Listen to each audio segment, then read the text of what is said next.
É um tema muito difícil de ser tratado, por causa da complexidade que ele tem. Nós estamos falando de conceitos produzidos academicamente com um requinte e, ao mesmo tempo, com uma complexidade difíceis da gente simplificar.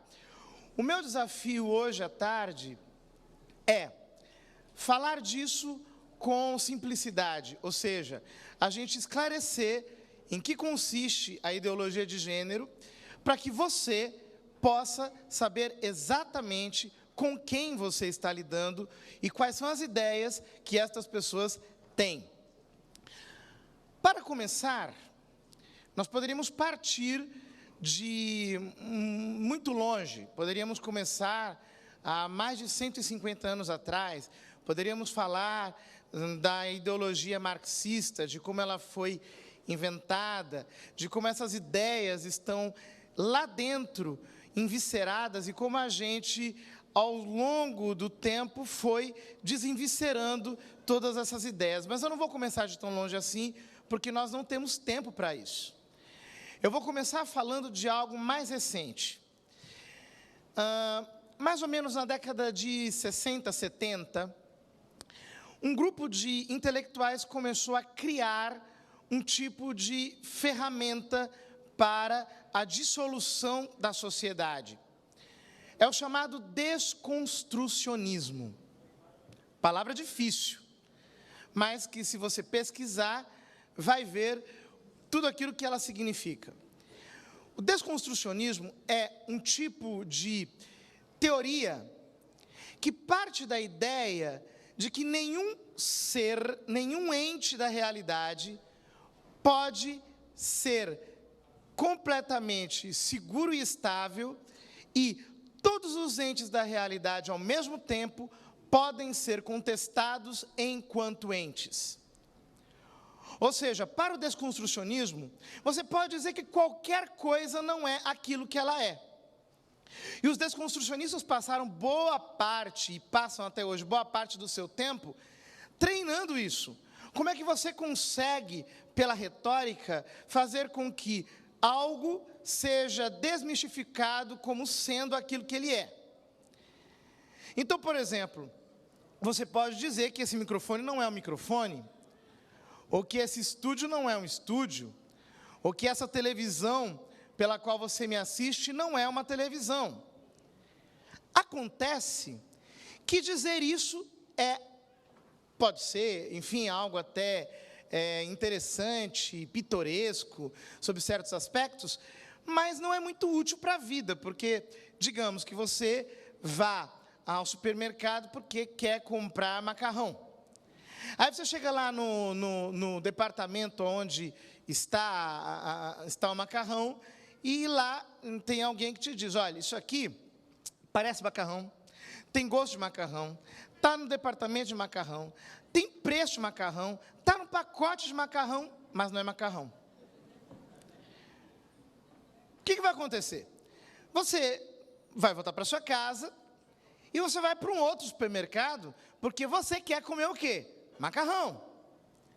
Você parte do fato de que as coisas são elas mesmas, e que, portanto, você, na sua interação com a realidade, lidar com essas coisas com a mesma naturalidade com que você lidar consigo mesmo. Você sabe o que elas são, e com essa segurança você pode consumi-las, ou pode transferir a sua posse, assim por diante.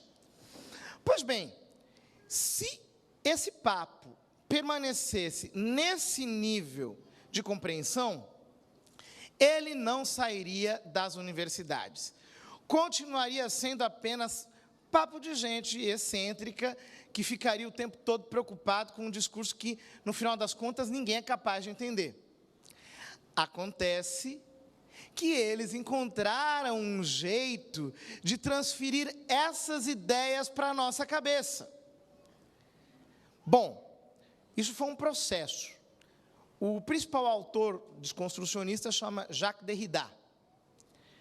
Na sequência, um outro autor muito conhecido e bastante estudado aqui no Brasil, chamado Michel Foucault, entendeu que o melhor modo e mais eficaz de utilizar o desconstrucionismo do Jacques Derrida não era apenas desconstruindo os discursos que estão por trás das instituições da sociedade, fundamentando-as, mas dar um passo mais ousado e muito mais radical. Esse passo seria desconstruir não apenas as instituições, mas o próprio indivíduo que se relaciona com elas. O Jacques Derrida é o pai do desconstrucionismo. O Michel Foucault é o pai da teoria pós-crítica. E na teoria pós-crítica ele diz, nós precisamos aplicar esses mesmos princípios desconstrucionistas na identidade das pessoas, fazendo com que elas percebam que tudo aquilo que elas são não é tão sólido como elas imaginam. Porque, no fundo, a identidade das pessoas, quando não criticada, ainda padece daquele modo tradicional de lidar com a realidade que, para ele e para outros autores neomarxistas, é, no fundo, a base do raciocínio, da mentalidade e, portanto, da sociedade burguesa. Nós precisamos desconstruir a identidade dos indivíduos. Muito bem. Ele levantou essa hipótese, essa teoria. Mas como efetuá-la? De que jeito que a gente vai conseguir chegar a essa finalidade? Foi então que, meditando profundamente no tema, pensando profundamente em como aplicar esses princípios às suas próprias bandeiras, as feministas descobriram um instrumento. Trata-se de uma palavrinha que foi utilizada nesse sentido pela primeira vez por um sexólogo americano chamado Dr. John Money, que fez aqueles experimentos monstruosos na Universidade Johns Hopkins, de modo especial com aquele garoto, David Reimer, como vocês podem depois conferir em documentários até que existem na internet. A palavra gênero. Elas perceberam que a palavra gênero poderia ser usada com uma intenção desconstrucionista. Basta você pegar a palavra gênero como dialetizada em relação ao sexo e pronto. Você cria um conceito ambivalente, ambíguo, um conceito indefinido. E esse conceito ambivalente, ambíguo, indefinido, funciona como uma espécie de vírus de computador. Ele destrói todas as identidades e assim você consegue fazer aquilo que o Michel Foucault queria, você consegue fazer aquilo que o Jacques Derrida queria com uma eficácia muito grande. O que é o conceito de gênero? O conceito de gênero é o seguinte, é a própria relativização da identidade humana. Ninguém é aquilo que parece ser. Ou, em outras palavras, a sua identidade física, biológica, psicológica, a sua identidade anatômica não significa nada. São apenas dados corporais que precisam ser significados por você mesmo, livremente. É você quem define a sua identidade. E quando você a define, você não a define como algo definido. Você a define como algo em movimento, algo que é extremamente variável.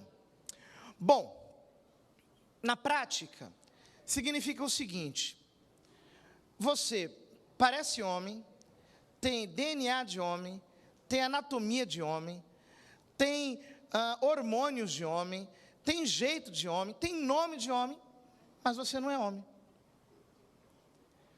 Você tem identidade de mulher, anatomia de mulher, DNA de mulher, ossatura de mulher, você tem o fenótipo de mulher, mas você não é mulher.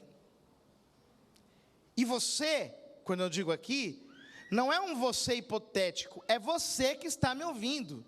Você não é homem e nem mulher. Para os autores de gênero, a categoria homem e mulher é apenas um símbolo inventado, artificial, inexistente, um símbolo ditatorial. Porque você está se sujeitando à ditadura do teu próprio corpo, à ditadura dos teus próprios condicionamentos físicos, que depois se solidificaram na história como justificativa para determinadas formas de opressão. Portanto, se você quiser ser livre, se você quiser ser um ser realizado, se você quer, de fato, ter a sua própria identidade, ser autor de si mesmo, a primeira coisa que você precisa fazer é se libertar da sua identidade sexual e entender que você tem que construir uma identidade que nem ela mesma é definida ou definível. Porque no momento em que você se definir, no momento em que você disser que é alguma coisa, você já se restringiu àquilo e você já perdeu a sua liberdade. Notem que coisa absurda. Quer dizer, você, num instante, a partir de uma concepção desconstrucionista, já não é mais ninguém.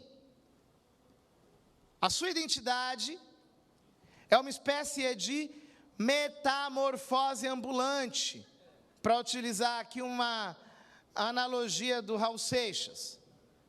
Você passa a ser um devir, como se diz na filosofia. Um ser evanescente que se desfaz, que varia a cada instante. Você já não possui mais a sua própria identidade. O seu eu escorre, foge de você mesmo. Ele não pode, de modo algum, ser definido por você, porque ele é indefinível. Pois bem, isso aqui, a maior parte das pessoas consideraria uma maluquice. E, francamente, não cola para você que é adulto. Você já tem um nível de formação, você já foi educado, você sabe quem você é.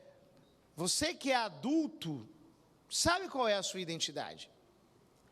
Pois bem, esse aqui é que é o problema. Por quê? Porque eles foram descobrindo que o melhor modo, ou talvez o único modo, de fazer com que essas ideias prevaleçam é através da educação. Você precisa educar uma pessoa em termos desconstrutivistas.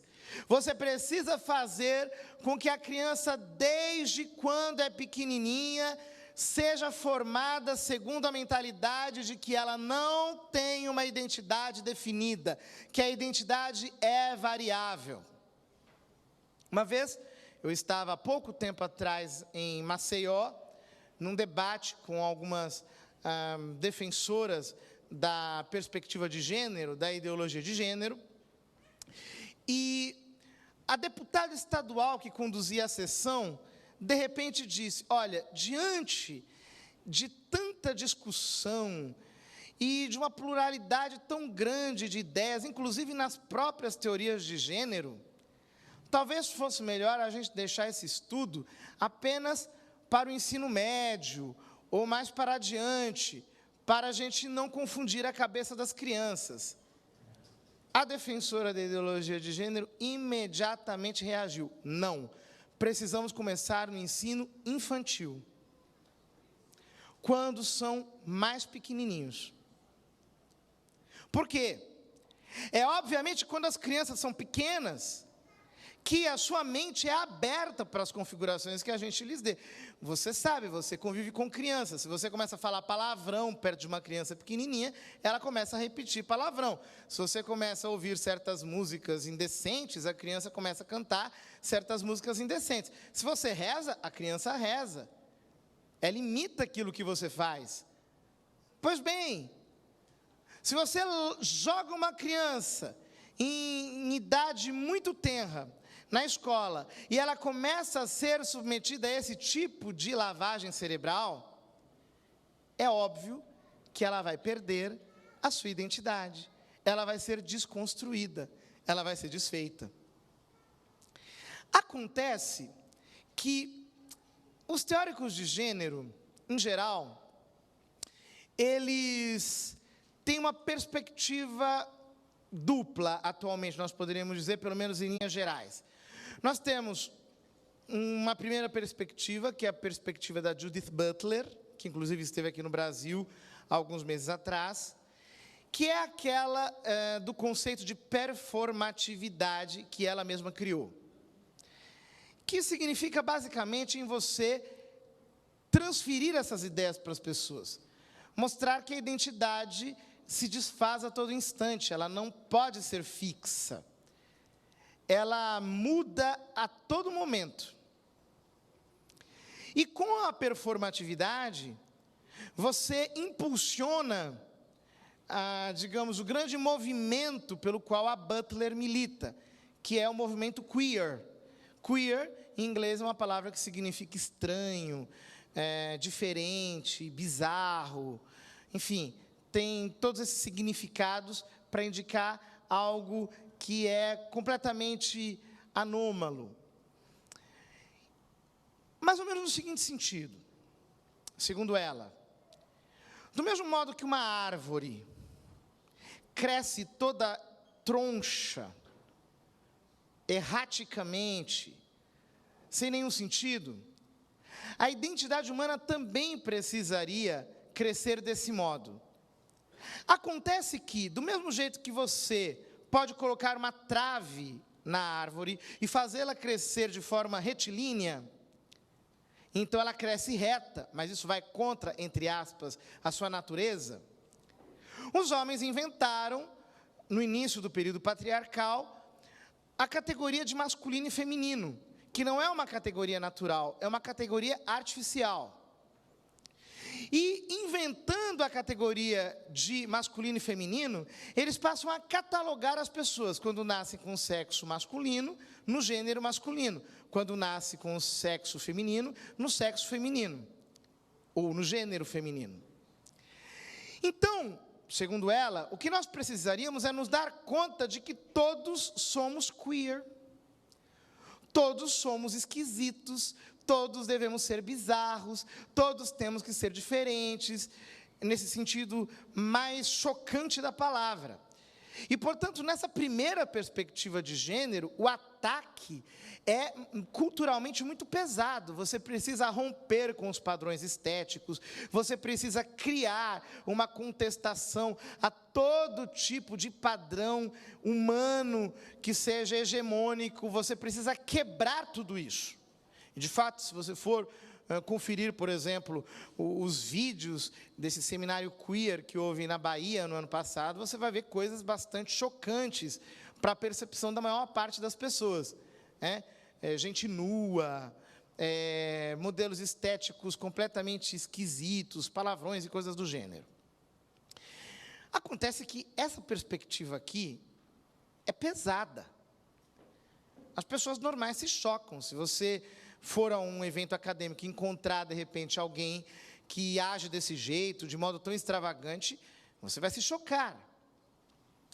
Então, há uma segunda abordagem de gênero, essa sim, mais aplicável à educação, que é a abordagem da Joan Scott, que pretende ensinar gênero, a perspectiva de gênero, a ideologia de gênero, a partir da educação e, de um modo especial, da história.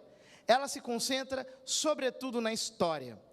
Ou seja, através do estudo e da análise da história, você começa a perceber que a identidade de gênero não existe, que ela foi construída de acordo com interesses econômicos, que ela foi artificialmente criada para gerar subalternações, humilhações sociais, silenciamentos, exclusões. Então, pela história você mostra como isso foi construído, e pela história você mostra como isso pode ser desconstruído. Então, por exemplo, em Chicago, eles já aprovaram para todo o Estado um tipo de análise de gênero nos currículos de educação, para que estudem, por exemplo, a história dos movimentos de libertação homossexual. Com que finalidade? Com a finalidade de, ao analisar essa história, mostrar que as identidades de gênero são construídas e que devem ser desconstruídas se você quiser gerar uma sociedade mais humana, uma sociedade mais acolhedora, uma sociedade mais justa e assim por diante. Em outras palavras, eles entenderam que é preciso ir pela educação. É através da educação que você consegue formatar a cabecinha das crianças. É mediante a educação, logo cedo, que você consegue efetivamente transferir para a cabeça das crianças a perspectiva de gênero. Aqui no Brasil, tentaram fazê-lo através do Plano Nacional de Educação. Os legisladores, a maior parte deles, não tem noção da profundidade filosófica disso. Foram muitas pessoas que começaram a fazer um esclarecimento no Senado e na Câmara dos Deputados para ilustrá-los acerca disso. Hoje, graças a Deus, a consciência melhorou muito. E, na época, conseguiu-se barrar a ideologia de gênero no Plano Nacional de Educação. O governo federal, porém, através do Ministério da Educação, repropôs os mesmos paradigmas para os municípios do Brasil. E nós tivemos, no ano de 2015, uma verdadeira batalha em todos os municípios acerca da perspectiva de gênero. A retórica que se usava era uma retórica muito convincente. Era aquela retórica do tipo: nós não podemos discriminar ninguém. Existem situações objetivas de preconceito na escola. Existem, socialmente, objetivas situações de subalternização da mulher, por exemplo. Hoje em dia, nós não podemos, de modo algum, apoiar o bullying, porque crianças com outras orientações acabam sofrendo pelo preconceito de seus próprios colegas. E assim por diante. Argumentos muito convincentes, diante dos quais todos nós sempre dizíamos: se o tema fosse esse, nós estaríamos completamente de acordo. Porque nós não somos a favor do preconceito, nós não somos a favor do bullying, nós não somos a favor de nenhum tipo de subalternização. Aliás, se é alguma coisa que pregamos, é a caridade, o amor, o respeito, a tolerância às pessoas, o diálogo. E eu não acredito mesmo que ninguém inspirado no Evangelho consiga, responsável e conscientemente, pregar ódio ou qualquer tipo de violência contra alguém. Portanto, o tema não é esse. Esse é o pacote, é a embalagem do tema, mas o tema não é esse. O tema é uma nova perspectiva humana, que parte da ideia de que ninguém tem uma identidade estável e que ninguém é homem, ninguém é mulher, tampouco ninguém é gay, tampouco ninguém é lésbica. Toda identidade é variável, evanescente, se desfaz, é fluida, não tem fixidez. Acontece, porém, que nós estamos num momento muito delicado da perspectiva educacional. Por quê? No presente momento, o Ministério da Educação está propondo para todo o Brasil as novas bases curriculares comuns, ou a Base Curricular Nacional, que pretende dar para todos os colégios públicos, privados, confessionais ou laicos, um mesmo currículo de estudos. E neste currículo de estudos está presente, ainda que de modo discreto, a abordagem de gênero e outras abordagens ainda mais complicadas. Como, por exemplo, a abordagem que desconstrói as raízes cristãs do Brasil, que coloca na mentalidade das crianças uma perspectiva materialista. Tudo é luta de classe, tudo é originado numa perspectiva econômica. As bases curriculares comuns, se forem implementadas do jeito que estão, elas irão incutir na cabeça das crianças os pressupostos marxistas, os pressupostos materialistas. Você não vai precisar sequer explicar o Marx. A criança já vai partir daqueles princípios como se eles fossem evidentes. Se você quiser, pega as bases curriculares nacionais, a proposta que está na internet, você pode encontrar, não precisa acreditar no que eu estou falando, analisa. Analisa, por exemplo, a parte só sobre ensino religioso, ou a parte de história. Analisa mesmo as partes de química ou física, e você vai ver que o que se está formando ali é basicamente um cidadão que terá os critérios para fundar uma ONG de inspiração marxista. No fundo, é isso. Portanto, o caminho da educação, nesse momento, é o caminho privilegiado por todos os ideólogos de gênero. Nós precisamos fazer alguma coisa. Nós não podemos ficar calados. Nós precisamos agir. Você que está em casa precisa tomar uma atitude. Você precisa cuidar da educação. Hoje em dia, lamentavelmente, as famílias acabaram se descuidando da educação dos filhos. E esse descuido está sendo muito bem aproveitado por pessoas que têm interesses muito escusos. Nós não podemos dormir no ponto. Precisamos reagir. E o primeiro passo para reagirmos é, de fato, nos darmos conta de que a abordagem de gênero, a ideologia de gênero, é muito mais do que combate a preconceito, a desigualdade. Essa é a desculpa para a inserção de um tipo de mentalidade que contrasta radicalmente com os princípios e os valores da grande maioria do povo brasileiro. Você não quer que o seu filho seja ensinado, desde que ele é criancinha, que ele não é menino, ou que ele não é menina. Você não quer confundir a cabeça dele. Você quer que ele seja educado, assim como ele nasceu, como você o protegeu, como você o embalou. Você quer que ele seja educado de acordo com os seus princípios.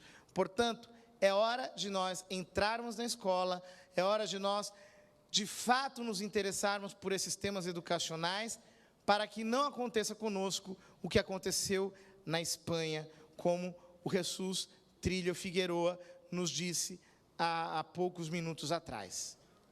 A situação ali já se tornou crônica. Aqui, nós ainda temos a oportunidade de fazer algo. Agora é a nossa vez de agir. Papa Francisco tem falado contra a ideologia de gênero em diversos de seus pronunciamentos.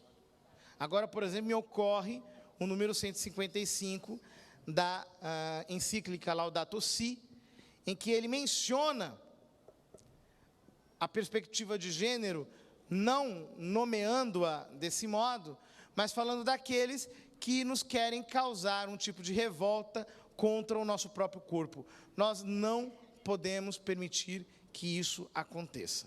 Depois, nós veremos ainda algumas consequências disso e vamos poder entender melhor aonde se quer chegar.